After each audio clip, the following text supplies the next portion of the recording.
So, continuing on with 6 months worth of action related titles that I've been commissioned to take a look at, we've arrived at the one that I was not particularly looking forward to, and that is Haywire.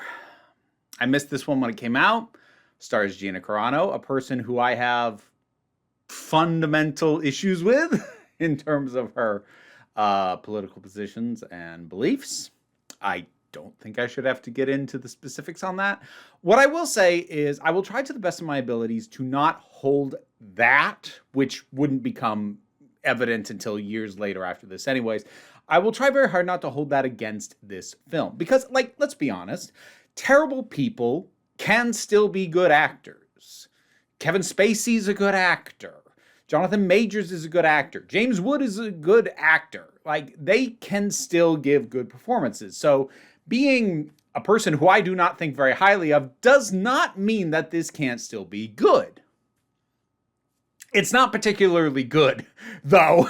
But I was going to say it's not because of Carano. It actually partially is because of Carano, but I'll get to that. Let's first talk about Steven Soderbergh, who is the director on that. Steven Soderbergh's always a kind of an interesting guy because I don't love most of his movies, but whenever I watch one, I do find myself going, okay, I'm not, super in love with some of the choices that you made here, but I get why you made them. I get why you gave that a shot. I get why you thought that might work. I get why you thought this was the better way to go. And even if I disagree, I can still go, okay, I get the rationale behind that. And there's some of that going on here in one specific aspect that I'll get to when I start talking about the action in particular. I especially, I get what he was going for, but I don't think it helped. But yeah, his approach to this movie is also a little odd because, so I did look a little bit into the background of this because, well, actually the main reason was I was trying to confirm whether or not the longstanding rumor that Gina Carano is dubbed over with another person's voice was true or not. The consensus on that seems to be she wasn't dubbed over. She did re-record a fair amount of her dialogue and they tinkered with it to adjust her voice. I think they said for a lower register slightly. If I were to be honest, I actually think it's probably because her line deliveries weren't very good on the first go. But again, we'll get to her a little bit later. So in looking into that, I ended up finding out more about this. So apparently this was initially supposed to be released by Lionsgate, and they wanted a whole bunch of re-edits on it to have more of an emphasis on the action scenes. It didn't get released in that state. The ultimately released version is basically what Soderbergh wanted, and which is more of an espionage kind of thing with action scenes in it. The thing is, I don't often side with studios against directors and the movies they're trying to make. I'm kind of with Lionsgate on this. Not knowing the specifics about how they were trying to alter it. I get the idea of trying to lean more into the action because the action's the strongest part of this. The espionage is okay. So reconfiguring it to lean into the action more, I think makes sense. And again, it's fine that he didn't want to do that, but I get where Lionsgate was coming from on that one. So this is a story of, it's not quite like An Agent Gone Rogue. It's a slight twist on that insofar as Carano is playing Mallory Kane, who is a contractor who gets sometimes hired by the government or other things when they need something done that is, off the books, is a sort of Black Ops missions, but they're not sending their own people because they're like, yeah, we can't have this tied back to the US. So we're going to contract this out. Somebody else is then going to assign somebody and they're going to do it and we'll get the result we want. But we're staying out of it. And so she's one of those, but she's been put in a situation where she basically gets set up. And once she realizes that, she does kind of go on the run, but it is mostly from her own people who just want to kill her. And the actual opinion of the United States government is a bit more like, hey, we get it. We can't actually help you with this, but we're not going to get in your way either because we think you're kind of justified in what you're doing. So there's some interesting things going on there, but it never quite coalesces.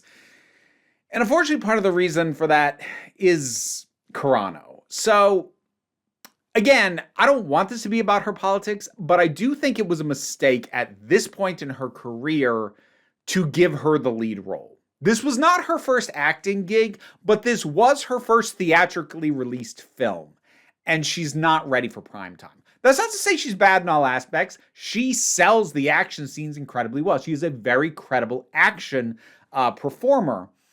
However, that probably meant she should have been playing a silent heavy for a little bit, kind of like what she was in Deadpool, to be honest. I saw the first season of The Mandalorian. I remember she was in it. I don't remember much about her, good or bad. So if I don't remember thinking she was bad, then she improved, because she doesn't really work here. And here's the best way that I can describe it.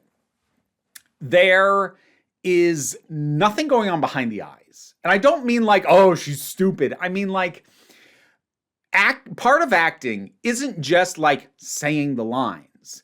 It is giving the expression of thought and personality of a character. So like I've cited in some other cases that there are some actors who are really good at, you could just look at them and it's like you can watch them thinking. It just reads on their face, and not in big exaggerated ways. It looks like there's so much going on. Robert Downey Jr. is kind of my go-to example for that. It's why he was good as Sherlock. It's why he's good as Tony Stark. Carano doesn't have that going on. And the best way that I can put it is by way of comparison. There is one shot, and it's like 16, 17 minutes into the movie. There's this one shot, which is her and Channing Tatum. Supporting cast is actually pretty strong on this, at least casting wise. I'm not sure anybody's giving a great performance, and I think I want to blame Soderbergh for that. I'll circle back on that in a second. But there's this one shot after they have done this thing, and it's just the two of them like looking off in the middle distance, and like the camera's angled slightly upward because Soderbergh likes to get artsy with his camera angles sometimes. And they're both just kind of looking off, and Channing Tatum is there, and he's shifting a little bit on his feet. You can sense a little bit of impatience, a little bit of boredom just from how he's holding himself, just how he's breathing. Honestly, he's chewing a bit of gum. He's like, yeah, can we get this over with? It's not like a big exaggerated performance. He's just standing there looking, but you get that from him. And then right next to him is Carano, who is literally just standing there and looking. There is nothing going on. There is no personality. There is no character. She was told, stand on this mark, look at that eye line, and she did that, but that's literally all she did. She wasn't ready to carry a film. And that is a big part of why this doesn't work. Because if you can't get invested in her, and it's kind of impossible because she is very detached, and not in a way that feels like an acting choice, not a way that feels like no acting choice was ever actually made, because I don't think she understood how to act, in terms of finding and embodying and conveying a character. I don't think she knew how to do that, and that's not her fault. She wasn't ready. Like she was an MMA fighter. There isn't a reason she should know how to act. She knows how to hit her mark and say a line, but that's it. And that is not enough to carry a movie. So there's that. As I said, there is a decent supporting cast in this. We've got Ewan McGregor. We got Michael Fassbender. We have Channing Tatum. Bill Paxton. Yeah, the Paxton Pullman thing. Had to think. Bill Paxton. Michael Douglas. Antonio Banderas. But they're all in pretty small parts, and none of them really get a chance to shine. This isn't really an acting showcase kind of story, and if it was going to give anybody an acting showcase, it would have been the lead, and Carano's not somebody you should be giving an acting showcase at this point in her career. She wasn't ready. So just overall, it just doesn't kind of work. I did say that the action is the best part of it, and it is. But there's a specific choice that Soderbergh made in regards to the action that I do think hurts even that. Because the action is well choreographed, well performed by the people in those scenes. Mostly well edited. The very last fight on the beach, actually, the editing on that is kind of wonky. I suspect just because It was the whole feel of that is a lot more freeform, like they were making it up on the day, whereas the other stuff feels a lot more choreographed and planned. So that one's kind of off, but the rest, like the fights are good, but they don't feel as impactful as they should because of the sound design. Now, the impression that I get and what I think happened is Soderbergh made the decision that in wanting the fights to feel real, he had either the actual sound from on set or opted for sounds for like punches that are truer to what they actually sound like. Because, you know, that whole pow sound that you get in movie punches, that's not realistic at all. Punches do not sound like that. They just kind of sound like you're slapping wet meat. And that's the sound that he's going for here. But the problem is that exaggerated sound makes the hits feel harder because it's part of how you convey a sense of impact even more than just the visuals are. And since the audience isn't in the room and isn't going to feel it themselves, you make them feel it through other means, through the way it's shot, the way it's performed, and the way it sounds. And he basically removed sound as a way of emphasizing the physical impact of moments, be it being thrown against the wall, being punched in the face, or falling off a building. The impacts are all kind of muted and dull in a way that is far more realistic, but way less impactful. And it just means that even the best part of this doesn't really get a chance to shine to the degree that it honestly should have. So, yeah, and the structure on this is weird too, because like, it starts kind of technically in medias res with Mallory, like she's supposed to meet somebody, and then Channing Tatum shows up, and they have a fight, and then she carjacks this guy's car and throws him in the passenger seat, and then just proceeds to tell him the entire backstory leading up to this. Now, in universe, there is actually a reason for this, which is once she kind of gets out of this immediate situation, she's going to have him get in touch with government agencies and tell them everything. So she's not only telling him, she is at some points like, okay, repeat to me the names. Repeat to me the names and the location so I know you know. So there is a reason, but structurally, regardless of the fact that you justify it later, because it isn't justified in the moment, I'm watching this going, why are you telling everything to this doofus you literally just met who we know nothing about and honestly will never learn anything about? The whole thing just felt off. And even looking back on it, knowing that she had a reason for doing it, it still feels really weird as a way to structure this. And this whole thing, it just isn't clicking. Soderbergh, and I think this is part of why the performances aren't all that stellar either, even aside from Chrono. I think Soderbergh was trying to bring a more realistic, more naturalistic sense to the espionage genre, but the result is everybody's just kind of muted. You know, everything from the performances, which are, you know, the supporting cast are not bad, but like everyone was told, don't be big and flashy, don't be showy, keep it naturalistic. So everybody's just kind of dulled down, and the sound is at a level that is dull. And then when the action ramps up, but it doesn't sound as big as it looks, it feels duller than it is. The whole, like, dull kind of feels like the word for this. And not in a sense of like boring, just not shining.